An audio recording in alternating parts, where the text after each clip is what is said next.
Here are the horoscopes for the week of the 21st to the 27th of May 2018.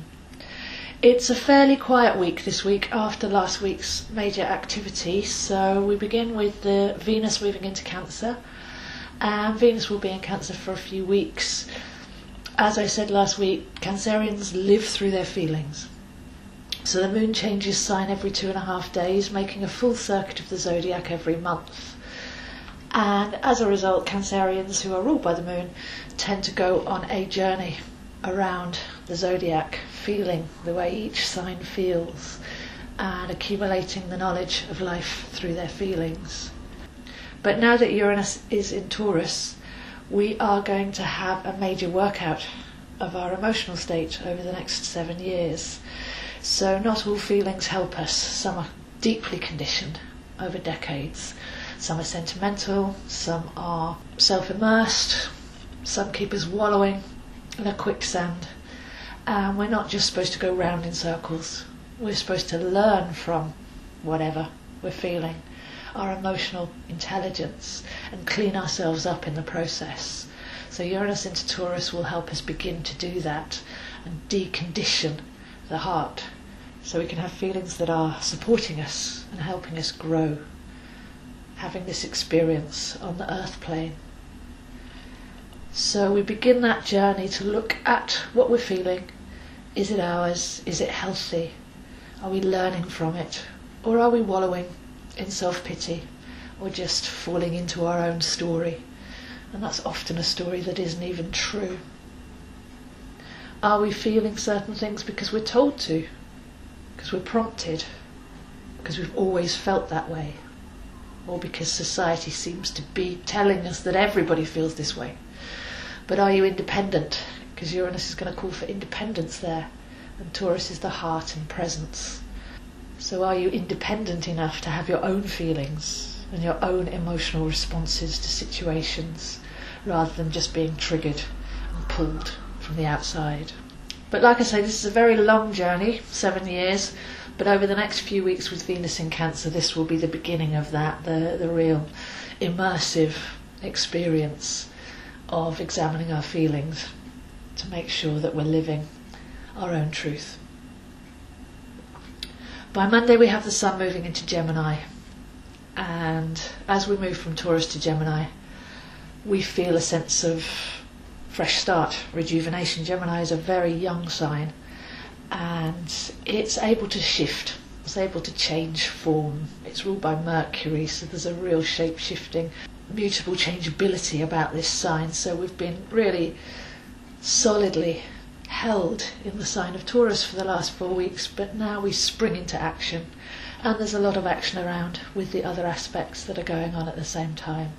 So if we dig up patterns, if we deprogram ourselves and uncondition our emotions, then that leaves a lot of space to flow into, and a sense of levity, rejuvenation, so that we can attune to the new actual frequencies that are around and available for us to download. So we step into the bright and breezy sign of Gemini by Monday. Then the rest of the week is about the balance of patience and action, of good timing. We have Mars gone into Aquarius, and this is particularly interesting as Uranus has just left Aries. So Mars is the ruler of Aries, Uranus is the ruler of Aquarius. They're kind of bookending their mutual signs there, and Mars comes in there to say let's take action. But I do feel that tuning in first to make sure that we're coming from the right place and exploring both sides of any decision that we need to make. There's a sense of two options coming up. Are we going to go for the one that's the most comfortable, or are we actually going to make a difference and come from a different place? So Mars in Aquarius will be challenging us as to where we put our vital life force energy, and can we raise up to higher thoughts and higher vision and place ourselves accordingly.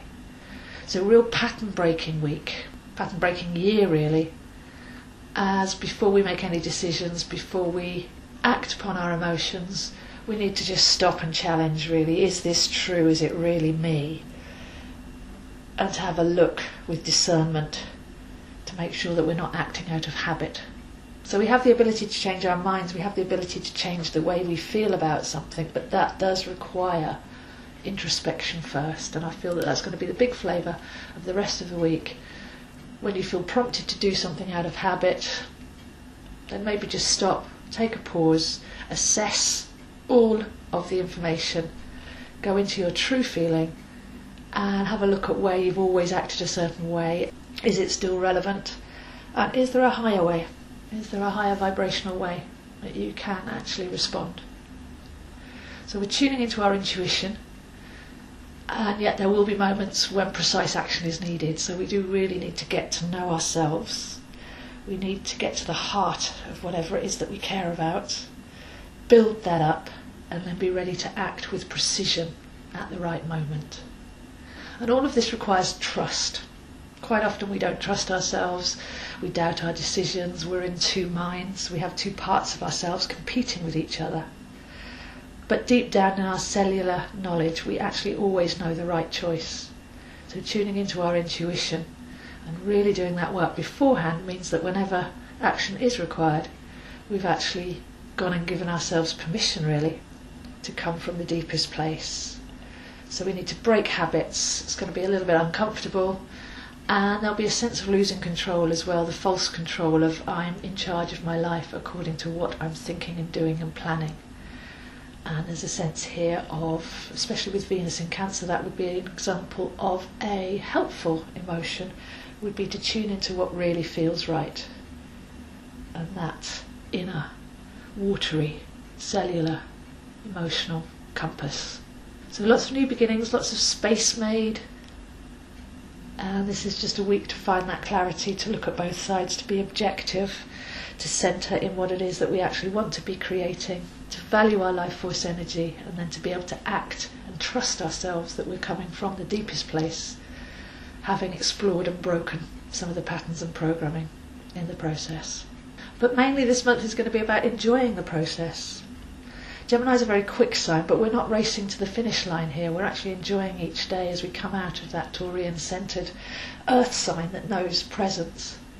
That it's to hang on to that aspect of being in the present moment and coming from the heart rather than the head.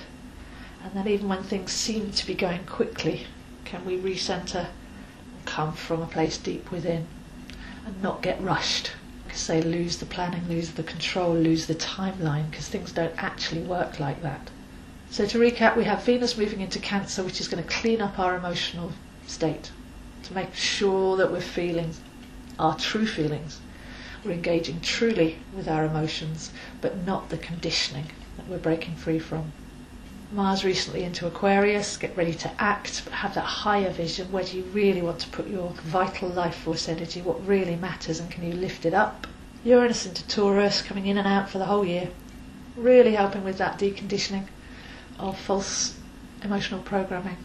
And the Sun into Gemini, just giving us wings really, and the ability to change our mind, change our heart, change our perspective, and to have some room to grow into a sense of joy and youthfulness as we flow with the frequencies every day. So those are the horoscopes for this week, and I'll see you next week.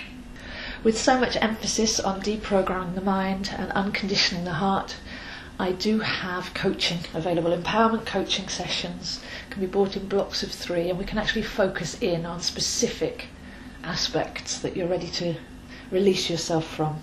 And I have a number of tools and techniques that I've developed over the decades that I can help you bring something to the surface and really examine it, ready to release. So my empowerment coaching is all about making yourself lighter, getting rid of the density, getting rid of the programming and the conditioning, and getting back to your essential self.